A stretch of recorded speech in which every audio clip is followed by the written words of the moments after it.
Nous sommes en guerre. Monsieur le Président, la crise du coronavirus que nous traversons nous permet d'entrevoir les limites du système tel que nous l'avons connu. La mondialisation et le libéralisme sont des facteurs aggravants de cette crise sanitaire, car des pandémies peuvent se développer aussi rapidement, grâce notamment au trafic aérien. Et des pénuries de masques peuvent apparaître lorsque des usines de masques, bretonnes par exemple, sont délocalisées en Tunisie par le grand jeu de la concurrence libre et non faussée.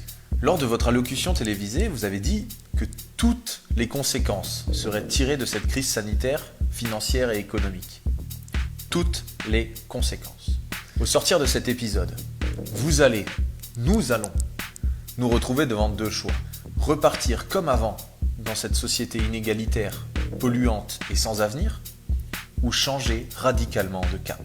Aujourd'hui, de nombreux secteurs économiques vont s'effondrer. C'est le cas par exemple de l'industrie de l'aéronautique. Vous aurez, et nous aurons, le choix de refinancer les compagnies aériennes afin que puisse continuer de plus belle la mondialisation ainsi que la pollution atmosphérique, ou bien nous pouvons décider ensemble de changer radicalement de monde, aujourd'hui et maintenant. L'argent que nous allions réinvestir dans des secteurs d'activité polluants, mettons-le dans des activités essentielles pour nos vies. La santé, l'alimentation, le transport bas carbone.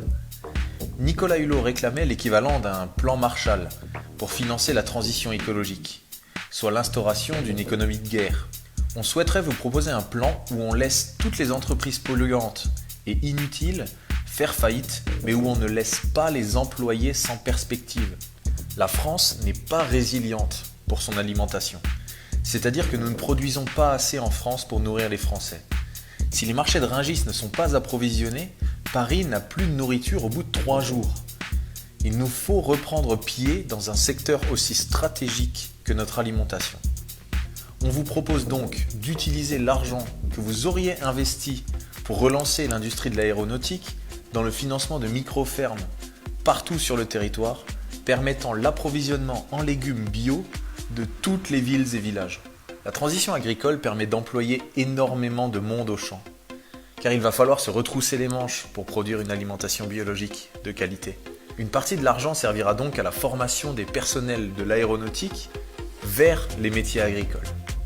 L'association Ferme d'Avenir a réussi l'installation d'une ferme permaculturelle sur un ancien aérodrome, prouvant que c'est possible. Il serait sans doute possible de garder certains avions pour les transports long courriers indispensables, mais on a aussi quelque chose à vous proposer de nettement moins polluant et de beaucoup plus poétique.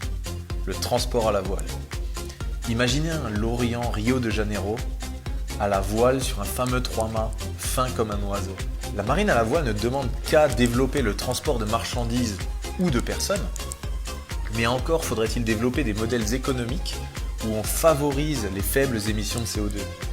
Avec des investissements massifs dans le secteur, avec la construction d'une flotte de navires à voile, il est possible d'effectuer cette transition et de transformer les emplois des usines Airbus à Toulouse en construction de coques de navires par exemple.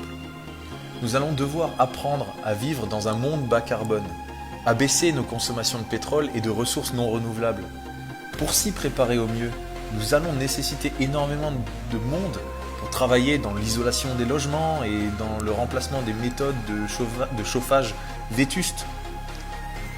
On vous propose également qu'une grande partie des gens qui perdront leurs emplois avec cette crise retrouvent du travail après formation dans les hôpitaux, dans les EHPAD, dans les soins aux personnes à domicile, avec un niveau de vie décent et des vrais moyens humains comme matériels. Mais malgré ces mesures, énormément de personnes vont se retrouver sans emploi au sortir de cette crise.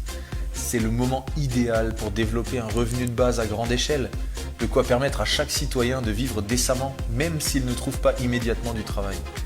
Des initiatives telles que la June permettent une monnaie avec revenu de base intégré. C'est le moment idéal pour développer une monnaie nationale complémentaire à l'euro et dans laquelle chaque Français pourrait avoir un revenu de base permettant une vie décente. Vous l'aurez compris, vous êtes devant deux choix.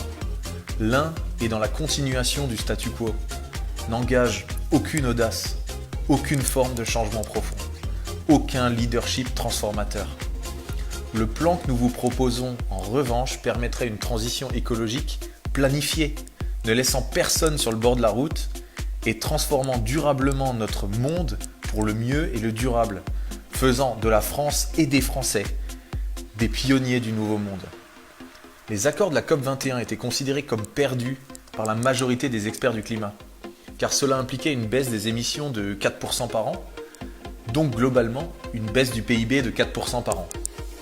Cette crise du coronavirus et la récession qui va lui succéder vont faire perdre, selon les estimations, entre 10 et 20% du PIB mondial. C'est une catastrophe économique certes, mais c'est aussi le rattrapage de notre retard sur les accords de la COP21. Ce virus et notre réaction nous laissent une chance de sauver le climat. Je vous propose quelque chose. Si cette vidéo dépasse les 5 millions de vues, je pense que nous pourrons considérer que les Français l'auront suffisamment partagée pour signifier qu'ils souhaitent effectuer cette transition écologique, préférant renflouer les campagnes et leurs assiettes de légumes bio plutôt que les banques. Alors, si on passe ces 5 millions de vues, on discute sérieusement de ce plan ensemble ?